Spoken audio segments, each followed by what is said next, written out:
Hey guys, it's ExandShadow, and welcome to another impressions video I have for you guys. This time it's going to be on the latest title in the Kirby franchise, Kirby Triple Deluxe. Now, if you guys know anything about me, you'll also know that I'm a gigantic Kirby fan. I've played almost every single game in the series, aside from a few spin-offs, and I love most of them. Now, I do have, like, mixed feelings on a couple of them, like, I'm not as gigantically fan-chasmy over Superstar as some of the others, and apparently I'm some sort of heretic for not liking Amazing Mirror. But overall, Kirby is one of the most solid Nintendo franchises, I'd think. Like, there are very, very few awful games in his lineup. So, it's nice to see that with Kirby Triple Deluxe that tradition continues because, spoiler alert, Kirby Triple Deluxe is one of the best Kirby games I've played in years. So anyway, it's like there is a plot, but it's not really much to talk about. King Dedede got kidnapped, and there's a gigantic beanstalk growing in Dreamland, and you climb up in and you try to save King Dedede. There is some sort of plot twistiness that happens towards the end, although that's traditional for Kirby games, for things to sort of get turned on their head at the very end. But, it's not really why you play the game. You play a Kirby game for, the gameplay, which I'm glad to say is so solid, so much fun in Triple Deluxe.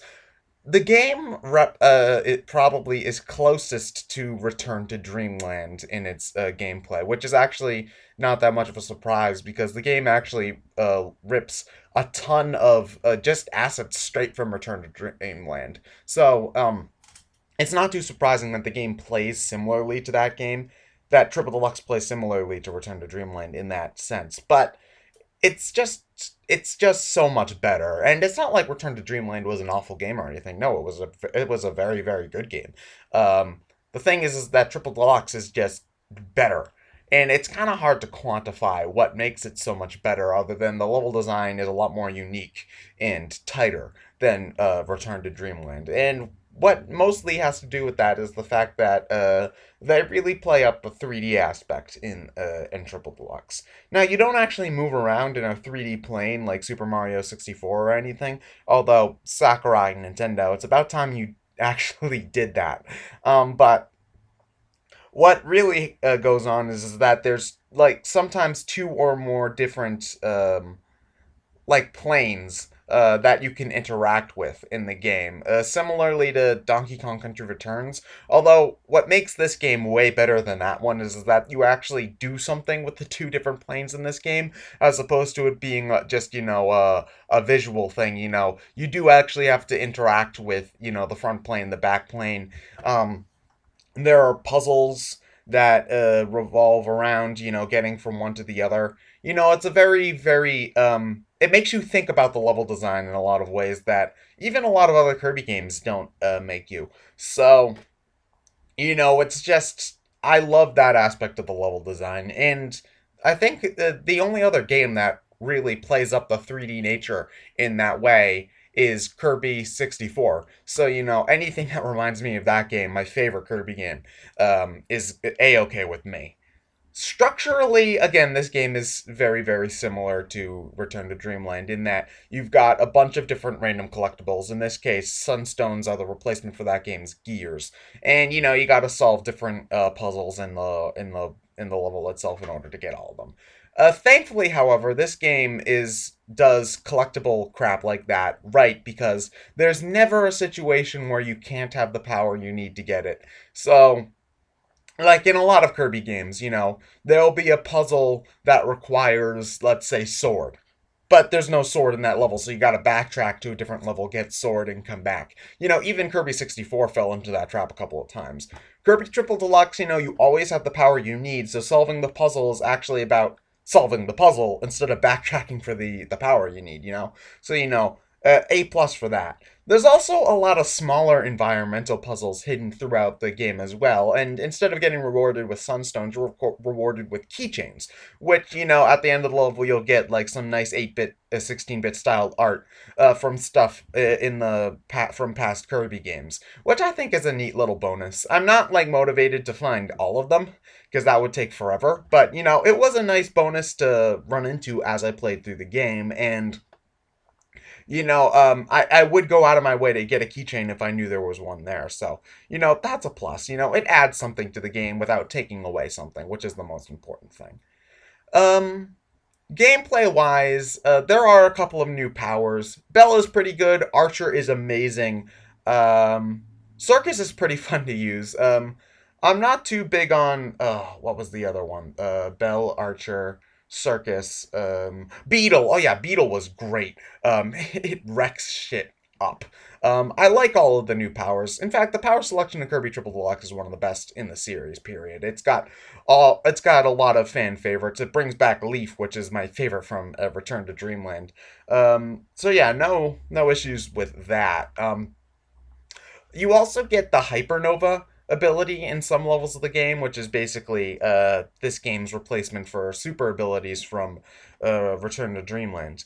And overall, I have to agree with the crowd and say that yes, Hypernova is much better than the super abilities, in that, you actually do stuff with it. It makes puzzles and boss fights around Kirby sucking and spitting out abilities, as opposed to just, walking up to something and pressing the A button, watching a flashy cutscene, and then moving on. I didn't mind the super abilities, but they were largely uninteractive, while Hypernova, is a gameplay element.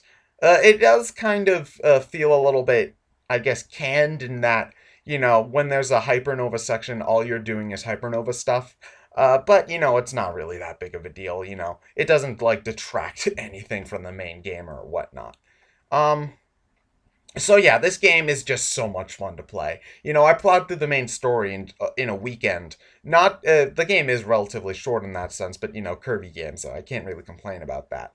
But I just had so much fun playing it. I had a smile plastered onto my face the entire time. And I love Kirby games, but I can't remember having that much fun with a Kirby game in a really long time. This is easily the best game since 64. So, that's a plus.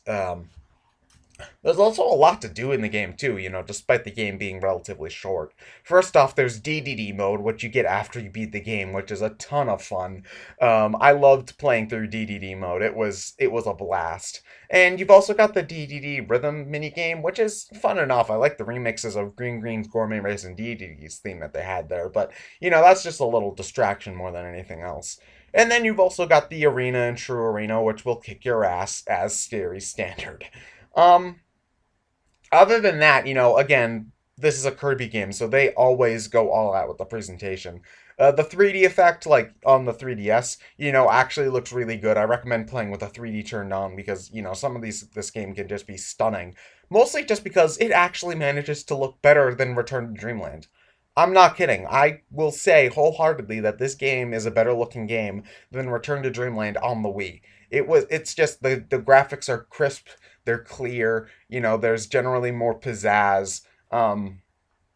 The colors are brighter. It's just I was sucked in to this game's visuals the entire time, and the soundtrack per series standard is amazing. I love the new main like sort of grassy area level 1 theme. The world map theme is a rendition of Green Green's, which I love. Um, the boss battle theme, especially the final boss battle theme, is amazing. There's a circus area which has great music. It's just a fantastic soundtrack. Not the best that Kirby's ever seen, but definitely up there. Loved this game's music. Um, and really, that's about it. Kirby Triple Deluxe for some reason is getting sort of a mediocre, um, sort of a fan reception. The only real negative critical reception was IGN, and that reviewer didn't know what he was talking about.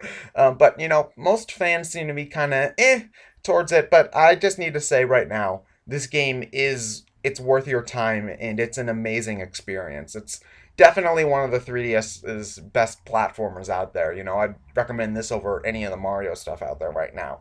Um, so yeah, pick up Kirby Triple Deluxe. It's worth your time. It's worth your money. Excuse me. So yeah, that's really about it for me. Buy this game. I'm ExandShadow, and I'll see you guys later.